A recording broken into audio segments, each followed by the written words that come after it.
کا نستعین۔ میں آج ساری اپنی پارٹی کو بلکہ اپنی قوم کو تحریک انصاف کے 25 سال ہونے پہ مبارک دیتا ہوں۔ آج سے 25 سال پہلے ہم چند دیوانوں نے ہالیڈے ان لاہور کے اندر اپنی پارٹی اناؤنس کی۔ ہمارا مقصد کیا تھا پارٹی اناؤنس کرنے کا؟ ہم سب یہ سمجھتے تھے کہ پاکستان کے اندر کرپشن ملک کو تباہ کر رہی ہے۔ پہلی دفعہ ایک پارٹی کسی نے کرپشن کو ایک مین نیشنل ایجنڈا پہ لے کے آئے۔ میں ایک پولیٹیکل سائنس میں نے پڑھی تھی یونیورسٹی میں، اس کے علاوہ میں نے برطانیہ میں پروفیشنل کرکٹ کھیلی تھی، تو میں اس نتیجے پہ بہت پہلے پہنچ چکا تھا کہ ایک قوم وسائل کی کمی کی وجہ سے تباہ نہیں ہوتی۔ قوم کے اوپر آپ بمباری کر دیں، اس کو جنگیں ہو جائیں، اس سے بھی قوم نکل آ جاتی ہے، لیکن قوم کرپشن کی وجہ سے تباہ ہو جاتی ہے۔ اور وہ کیوں ہوتی ہے؟ وہ اس لیے ہوتی ہے، اور کرپشن کس کی؟ دو قسم کی کرپشن، ایک تو نچلا سرکاری نوکر، پٹواری، تھانے دار، ایک تو یہ کرپشن کرتے ہیں، لوگوں کو تنگ ہوتے ہیں اس سے۔ لیکن جو کرپشن قوموں کو تباہ کرتی ہے، وہ جب ملک کے حکمران، پرائم منسٹر، وزیر جب وہ کرپشن شروع کرتے ہیں، وہ قوم مقروض ہو کے تباہ ہو جاتی ہے۔ اور یہ ساری کہانی ہے، اگر آپ جیسے تیسری دنیا کہتے ہیں، ڈیولپنگ ورلڈ کہتے ہیں، آپ ایک ایک ملک میں چلے جائیں تو وہاں ان کے حکمران وہی کر رہے ہیں جو ہمارے حکمرانوں نے کیا اور تب کر رہے تھے جب میں نے یہ پارٹی بنائی۔ ملک کا پیسہ چوری کر کے، منی لانڈرنگ کر کے باہر لے کے جا رہے تھے۔ تو تب میں نے فیصلہ کیا اپنے دوستوں کے ساتھ کہ ہم ایک پارٹی بنائیں گے جس کا نام ہم نے انصاف رکھا، کیونکہ جب انصاف ہوتا ہے تو کرپشن ختم ہوتی ہے۔ انصاف کا مطلب قانون کی بالادستی، قانون کی بالادستی کا مطلب کہ کمزور اور طاقتور قانون کے سامنے ایک برابر، اور اس کا مطلب جو طاقتور کرپٹ لوگ جو ملکوں کو تباہ کرتے ہیں، جو ساری اس وقت ڈیولپنگ ورلڈ کو تباہ کر رہے ہیں، ان کے طاقتور کرپٹ لوگ، ان کو قانون کے نیچے لے کے آئیں۔ یہ تھی ہماری آج سے 25 سال پہلے وجہ میری طرح کے آدمی کو پالیٹکس میں آنے کے لیے، جس کو اللہ سب کچھ دے چکا تھا۔ باقی پولیٹیشنز کو تو پالیٹکس سے پہلے کوئی کسی کو نہیں جانتا تھا۔ میں تو سب پاکستان میں اس وقت بڑا نام تھا، کامیاب انسان تھا، ضرورت نہیں تھی پالیٹکس کی، اللہ نے دیا تھا سب کچھ میری ضروریات کے مطابق۔ وہ سٹرگل چلی ہماری 15 سال، 2 الیکشن بیچ میں آئے۔ پہلے الیکشن میں 1 سیٹ بھی نہیں، دوسرے الیکشن میں 1 سیٹ۔ یہ 15 سال ایک بڑی مشکل سٹرگل تھی، جس میں میرے ساتھ کئی لوگ آئے، کئی چلے گئے، کئی ہار مان گئے، کئی جی ہمارا گھر میں مذاق اڑتا ہے، ہم اور دیر نہیں رہ سکتے۔ اور خاص طور پہ جب دوسرا الیکشن آ رہے 2002 میں، تو چند لوگ رہ گئے۔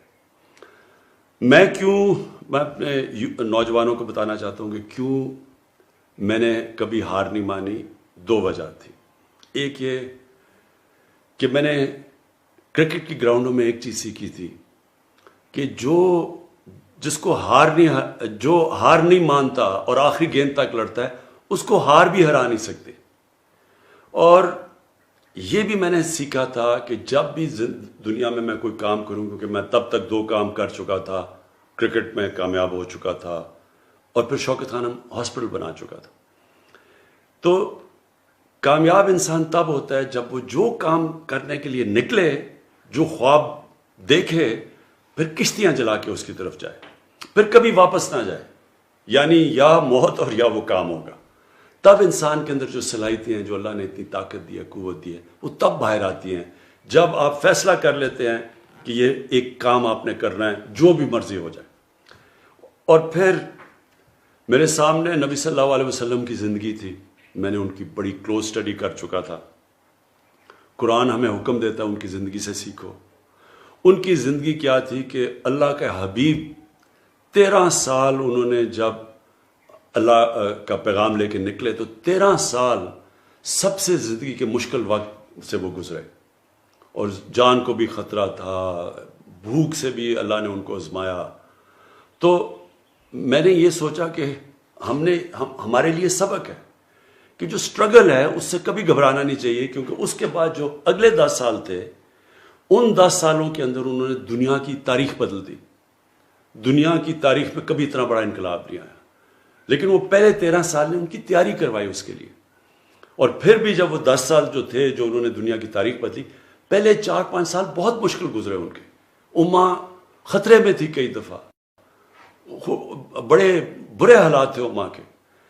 تو میں بھی جب سٹرگل کر رہا تھا تو میں یہ سوچتا تھا کہ اگر وہ اللہ نے ہمیں دکھایا کہ اگر اپنے حبیب کو وہ سٹرگل کرا سکتے ہیں تو ہم بھی کریں گے. اس دوران میں پولیٹیشنز کو بڑے قریب سے دیکھا. تو میری سوچ میں 3 قسم کے پولیٹیشنز ہوتے ہیں.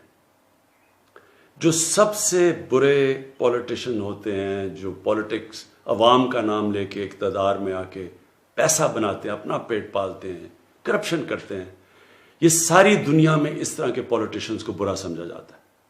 اس کے بعد کئی ایسے پولیٹیشن ہوتے ہیں وہ سمجھتے ہیں کہ اقتدار میں آ کے ہم اپنا بھی فائدہ اٹھا لیں اور ہم لوگوں کا بھی فائدہ کروا دیں. ایسے بھی زیادہ تر ایسے بھی پولیٹیشن ہوتے ہیں. اور پھر وہ جو بہت کم ہوتے ہیں جو پولیٹکس کو عبادت سمجھتے ہیں. اور سب سے بڑی مثال سرکار مدینہ کی ہے، کیونکہ انہوں نے تو ذات کے لیے کچھ کیا ہی نہیں. وہ جدھر آئے اسی مسجد نبی میں رہے. جب بیت المال میں پیسہ بھی آ رہا تھا انہوں نے اس کی کوئی اپنی ذات کی نہیں سوچی. پھر ہمارا یہ 15 سال تک پہلا فیز رہا. میں ہمیشہ سمجھتا تھا کہ میں تب دوسرے فیز میں جاؤں گا، یعنی کہ الیکشن جیتنے کے فیز میں جاؤں گا جب عوام میرے ساتھ آئے گی. اور وہ میاں والی کا ماڈل تھا. میں میاں والی میں جب پولیٹکس 2002 میں آیا تو صرف بچے میرے ساتھ تھے اور تھوڑے سے نوجوان. آہستہ آہستہ نوجوان علاقے کے سارے میرے ساتھ آ گئے. اور نوجوانوں کو دیکھ کے پھر آہستہ آہستہ جو سیاسی شخصیت تھی وہ میرے ساتھ آنی شروع ہوئی. یہی ماڈل ہوا جب کہ 30 اکتوبر 2011 میں ہم نے مینار پاکستان میں پہلی دفعہ لاہور کے لوگ میرے لیے نکلے. اس سے پہلے میں کوشش کرتا تھا، لاہور کے لوگ نہیں نکلتے تھے. 30 اکتوبر کو مینار پاکستان میں لوگ نکلے. اور اس کے بعد سارا جو پولیٹیکل سرکلز تھے، جو الیکٹیبلز تھے، ان ساروں نے دیکھا کہ ووٹ بینک آ گیا تو وہ آنا شروع ہو گئے. پھر پارٹی بننی شروع ہوئی. 2013 کے الیکشن میں ہم پختونخوا میں ہماری گورنمنٹ بنی، لیکن بڑی دھاندلی کی گئی. اس دھاندلی کے بعد میں نے کہا 4 حلقے صرف کھول دو تاکہ اگلا الیکشن ٹھیک ہو. اس کے لیے ہمیں 126 دن کا ہم نے دھرنا کیا. پرامن تھا ڈی چوک پہ ہم نے. اور اس دھرنے کے دوران اور پارٹی بڑی، ہمیں موقع ملا اپنی پیغام لوگوں تک پہنچانے کا. لیکن بدقسمتی سے کوئی ایکشن نہیں لیا گیا کہ الیکشن ریفارمز کا. میں آج آپ کو کہنا چاہتا ہوں اپنی قوم کو کہ انشاءاللہ جو اب ہم الیکشن، جو نئی چیزیں ٹیکنالوجی کا استعمال کر رہے ہیں، الیکٹرانک ووٹنگ مشینز کو اب لے کے آ رہے ہیں جو ہم نے آزما لی ہیں، دنیا میں ٹیسٹڈ ہیں. اس کے ساتھ انشاءاللہ آپ دیکھیں گے کہ پاکستان میں الیکشن کبھی جو بھی الیکشن جیتے گا اس کو سارے کہیں گے جیتا ہے، اور جو ہارے گا وہ مان جائے گا ہار. جب میں کرکٹ شروع کی تو ہم اپنے امپائر ہوتے تھے، ملک اپنے امپائر کھڑے کرتے تھے، اور جو زیادہ تر ٹیمیں ہارتی تھیں وہ کہتی تھی جی ہمیں امپائروں نے ہرا دیا. میں نے کیمپین کی نیوٹرل امپائرز کی، اور آج نیوٹرل امپائرز کی وجہ سے اور ٹیکنالوجی کی وجہ سے جو جیتا ہے وہ سارے تسلیم کرتے ہیں وہ جیتا ہے، اور جو ہارتا ہے وہ مانتا ہے. انشاءاللہ یہی پاکستان میں ٹیکنالوجی کی وجہ سے اب اگلا یہ سسٹم ہم لے کے آ رہے ہیں. اس کے بعد 2018 میں ہماری پارٹی جیت جاتی ہے. پھر سب سے مشکل فیز شروع ہوتا ہے میری سٹرگل کا. یہ میری زندگی کا آخری اور سب سے مشکل فیز ہے. جو بھی میں نے زندگی میں سیکھا وہ اگر میں نہ اس سٹرگل سے گزرا ہوتا میں یہ 2.5 سال نہ گزار سکتا، کیونکہ کبھی بھی کسی کو ایسی حکومت نہیں ملی. ملک بینکرپٹ، سب سے بڑے خسارے اندرونی اور بیرونی، یعنی ریکارڈ خسارے. اور وہ آپ صرف جو سٹیٹسٹکس دیکھ لیں آپ کے سامنے آ جائے گا. کبھی پاکستان کو اتنا مقروض نہیں تھا. 4 گنا 10 سالوں میں پاکستان کے قرضے بڑھے، 4 گنا پچھلی 2 پارٹیز کی وجہ سے. اور اس کی وجہ سے جو قرضے بڑھے، اس کی وجہ سے پھر جو ہمیں قرضوں کی قسطیں سود دینا پڑا. تو اس طرح کی حکومت کبھی کسی کو نہیں ملی. اور پھر ہمارے جو فورن ایکسچینج ریزروز تھے وہ ختم ہو چکے تھے. اور سب سے بڑا جو کرنٹ اکاؤنٹ جو ڈیفیسٹ سب سے بڑا پاکستانی تاریخ کا $20 ارب. تو اس کی وجہ سے بڑی مشکل سے ملک بچا ڈیفالٹ سے. ہمارے پاس پیسے ہی نہیں تھے قرضوں کی قسطیں واپس کرنے کی اور جو ہماری کمٹمنٹس تھی باہر, اور ڈیفالٹ کر جاتا تو آج روپیہ جو 150 روپے پہ یا 154 کے قریب ہے, اس نے 200, 250, 300 کدھر پہنچنا تھا ہم نہیں کہہ سکتے, کیونکہ سارا فلوز بند ہو جانے تھے باہر کے. لہٰذا وہ بڑا مشکل وقت تھا جس میں ہماری سعودی عربیہ, UAE اور چائنا نے ہماری مدد کی. اگر وہ بھی نہ مدد کرتے تب بھی ہم ڈیفالٹ کر جائیں. اللہ کا شکر ہے. اب میں آتا ہوں کہ جو مجھے فخر ہے یہ 2.5 سال کی سٹرگل میں کدھر ہے پاکستان. جو ہمارا بیرونی ملک جو بیرونی خسارہ ہے, کرنٹ اکاؤنٹ جو ڈیفیسٹ تھا, وہ 2.5 سال میں پہلی دفعہ 7-8 مہینے میں سرپلس پہ جا رہا ہے. یہ بہت بڑا میری حکومت کی کامیابی ہے. اس کا مطلب کہ کیونکہ ہمارا اب وہ کرنٹ اکاؤنٹ سرپلس میں ہے, اس کا مطلب ہمارے ریزروز بڑھ رہے ہیں, اس کا مطلب ہمارا روپیہ مضبوط ہوتا جا رہا ہے, لوگوں کو کانفیڈنس آ رہا ہے اکانومی میں. اس کی وجہ سے آج پاکستان کے اندر اللہ کا شکر ہے کہ کانفیڈنس اکانومی کی وجہ سے وہ شو کرتا ہے. ہماری جو سٹاک مارکیٹ اس نے بھی بڑا زبردست پرفارم کیا ہے, اور جو ہمارے شعبے آگے بڑھ رہے ہیں تیزی سے, کنسٹرکشن سیکٹر سب سے تیزی سے آگے بڑھ رہا ہے. پاکستان کی تاریخ میں سب سے زیادہ سیمنٹ کی سیلز ہوئی ہیں. اس کا مطلب ایکٹیویٹی, بزنس ایکٹیویٹی چل پڑی ہے. اور اللہ کرے ہمیں کورونا سے یہ ہم جو تیسرا ویو ہے اس سے ہم ٹھیک طرح ہمارا ملک آپ سب ہمارے ساتھ مل کے اس کے احتیاط کر لیں. تو جس طرح ہم اب جا رہے ہیں, اب پاکستان آگے بڑھ رہا ہے. ہماری لارج سکیل مینوفیکچرنگ آگے بڑھ رہی ہے. ہماری جو گاڑیوں کی سیلز ہیں, ہماری اس وقت جو ہمارے کسان ہیں, ہمارے کسانوں کے پاس سب سے زیادہ خوشحالی آئی ہے ہمارے دور کے اندر. ان کو پہلی دفعہ ہم نے گنے کی قیمت صحیح دلوائی ہے, ریکارڈ ان کو گنے کی قیمت ملی ہے, ان کو گندم کی قیمت سب سے زیادہ ملی ہے. آج دیہات کے اندر پہلی دفعہ ہمارا کسان خوشحال ہے. لیکن آگے ہم نے کیا کرنا ہے؟ آگے اب ہم نے, کیونکہ یہ قرضوں کا بوجھ پڑا ہوا ہے, ملک نے نکلنا کیسے ہے؟ ملک نے نکلنا ہے ویلتھ کریشن سے, دولت کے اندر اضافہ کرنا ہے. وہ کیسے کرنا ہے؟ سب سے پہلے ہم 2 شہر نئے بنا رہے ہیں, ایک لاہور کے اندر, اور ابھی کوشش کر رہے ہیں سندھ گورنمنٹ کے ساتھ ملے ایک بنڈل آئلینڈ, اور پھر ایک لاہور کے اندر ہی ایک سینٹرل بزنس ڈسٹرکٹ بنا رہے ہیں. اس سب سے گورنمنٹ پیسہ خرچ کیے بغیر private sector, public private partnership سے دولت میں اضافہ ہوگا, اربوں اربوں روپے کا اضافہ ہوگا, جس سے کنسٹرکشن انڈسٹری بھی اٹھے گی, جس سے لوگوں کو روزگار ملے گا.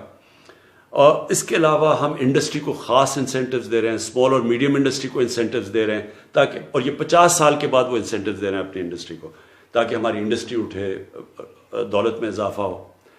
پھر ہم اپنے ایگریکلچر سیکٹر کے اندر, اپنے کسانوں کے اندر, کل میں انشاءاللہ کسان کارڈ لانچ کر رہا ہوں کہ کیسے اب ہم نے اپنے کسانوں کو اٹھانا ہے, ان کی پروڈکٹیوٹی انکریز کرنی ہے, اور انشاءاللہ پورا آپ کے سامنے ایک ایگریکلچر میں, تاکہ ادھر بھی دولت میں اضافہ ہو, تاکہ ملک آگے بڑھے. پھر ٹورزم کے اندر اگر ہم صرف ٹورزم کو ہم صحیح طرح لگا دیں, اتنا پاکستان میں پوٹینشل ہے, اس سے ہی ہم اپنے قرضے واپس کر دیں گے.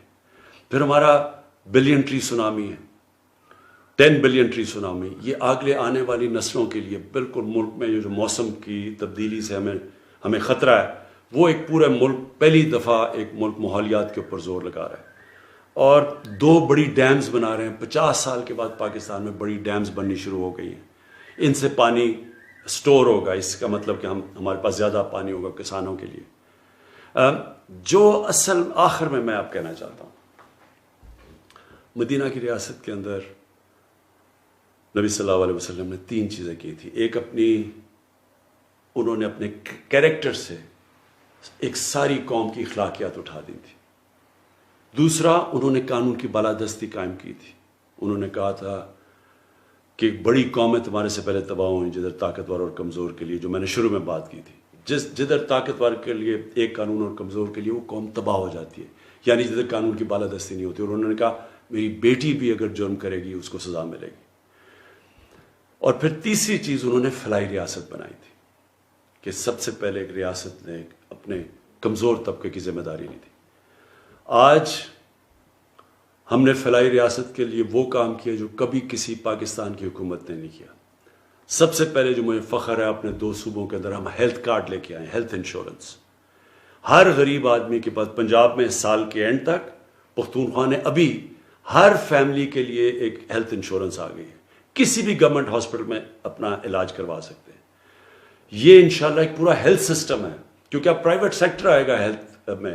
چھوٹے چھوٹے شہروں میں ہاسپٹل بنائیں گے وہ، کیونکہ ہیلتھ کارڈ کی وجہ سے کوئی بھی ان ہسپتالوں میں جا سکتا ہے، اور پھر آپس میں مقابلہ ہوگا. اگر کوئی ہاسپٹل صحیح علاج نہیں کر رہا تو وہ ادھر ہیلتھ کارڈ ادھر استعمال کریں گے جدھر اچھا علاج ہو رہا ہے. تو اس سے پورا سسٹم انشاءاللہ بدل جائے گا. ہم نے پناہ گاہ بنائی جس کا مجھے بڑا فخر ہے کہ، اور یہ انشاءاللہ ہر جگہ جدھر مزدور جاتے ہیں ادھر ہم بنائیں گے تاکہ وہ رات گزار سکیں، ان کے پیسے بچیں، وہ سارے اپنے بیوی بچوں کو پیسے بھیجیں، ان کو مفت کھانا ملے، رہنا ملے. یہ ہم نے شروع کیا ہے. ابھی ایک اور ہم ٹرک سب سارے پاکستان میں جائیں گے ان علاقوں میں جدھر غریب علاقے ہیں، تاکہ کوئی بھوک نہ ہو، کسی کو کوئی بھوکا نہ سوئے. جو ہاؤسنگ ہے، پہلی دفعہ پاکستان میں اب ہم کمزور طبقے کے لیے گھر بنا رہے ہیں، اور یہ کبھی پاکستان میں پہلے نہیں ہوا، کیونکہ پاکستان میں وہ سسٹم ہی نہیں تھا، مورگیج فنانسنگ ہی نہیں تھی، بینک قرضے ہی نہیں دیتے تھے. وہ ہم نے قانون چینج کیا بینکوں کے ساتھ بیٹھ کے. انشاءاللہ اب وہ طبقہ جو کبھی پیسے دے کے گھر نہیں لے سکتا تھا اس کی اب مدد کریں. لیکن آخر میں جو سب سے بڑا اس وقت جنگ، battle for the soul of Pakistan, ملک کے مستقبل کی جنگ لڑی جا رہی ہے، وہ قانون کی بالادستی کی ہے. جو بڑے بڑے مافیاز ہیں، جو سیاسی مافیا ہے، جو وہ لوگ جو کارٹلز بیٹھے ہوئے ہیں، جو مل کے پیسے بڑھاتے ہیں، لوگوں کے لیے چیزیں مہنگی کرتے ہیں، یہ سب اکٹھے ہیں. ہر وہ جو کہ کرپٹ سسٹم سے فائدہ اٹھا رہا تھا وہ ہمارے خلاف اس وقت کھڑا ہوا ہے. یہ ہے اب جو جنگ ہم لڑ رہے ہیں. یہ جنگ جس وقت ہم جیتیں گے، اور انشاءاللہ جیتیں گے. یہ آپ سمجھ لیں کہ اللہ نے جو نعمتیں اس ملک کو دی ہیں شاید ہی کسی ملک کو دی ہوں. وہ نعمتیں تب، یہ ملک کی نعمتوں کا تب فائدہ اٹھائے گا جب اس ملک میں انصاف ہوگا. خوشحالی ملک میں تب آتی ہے جس ملک میں انصاف ہوتا ہے. آپ دنیا کے نقشہ دیکھ لیں، جو سب سے خوشحال ملک ہیں ادھر سب سے زیادہ قانون کی بالادستی ہے. جو سب سے غریب ملک ہیں ادھر قانون نہیں ہے، انصاف نہیں ہے. اور جب مدینہ کی ریاست میں سب سے پہلے قانون کی بالادستی آئی تھی، پھر خوشحالی آئی تھی، اور انشاءاللہ وہی پاکستان میں ہوگا.